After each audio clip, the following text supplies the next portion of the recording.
kumusta yung dynamics nyo while doing the project? Nag-uusap kayo in terms of first time. How's the dynamics of being first time colleagues sa project na to? Tapos intimate pa yung mga scenes ninyo. How do you talk about it, etc.? We had a briefing session with Direk Ivan. So merong mga ayun, in-explain lang talaga ni Direk yung mga magiging eksena. So in a way na brief naman kami.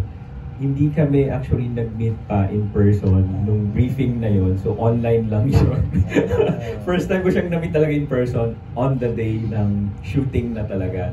So buti na lang, magaling talaga si Mike. He's a theater actor. I am also a theater actor. Parehas yung background namin. I think doon na kami nagsabong sa harap ng camera.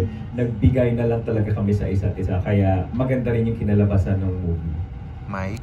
Yes, magaling si Jessie kasi. As in, sabi ko nga rin kanina, talagang pagdating ko sa set, parang lang kami, read lines lang kami, parang lang kami, script read lang kami for a while, tapos biglang take na, ganyan. Tapos yung mga sex scenes naka-block na. So parang very easy na siyang gawin kasi pag yung co-actor mo is magaling at saka very open na gawin yung mga eksena na walang hesitations, mas mapapadali yung trabaho, hindi lang nung bawat isa, kundi nung buong production. So yun, mahusay.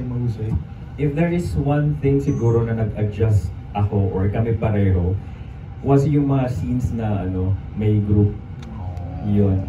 Kasi some of the guys, hindi sila really open to give their all doon sa eksena. Some of them ay hindi willing magpa-kiss, magpahawak. Yung magpahawak, okay naman. Pero yung magpa-kiss, hindi talaga willing. But we respect that. As much as possible, gaya nga, sabi nga ni Direk Ivan is, kung hindi kayang gawin, irespeto natin, kaya naman siya magawa ng paraan. So nagkaroon kami ng mga technical blockings in such a way na parang natural pa rin yung galawan sa eksena.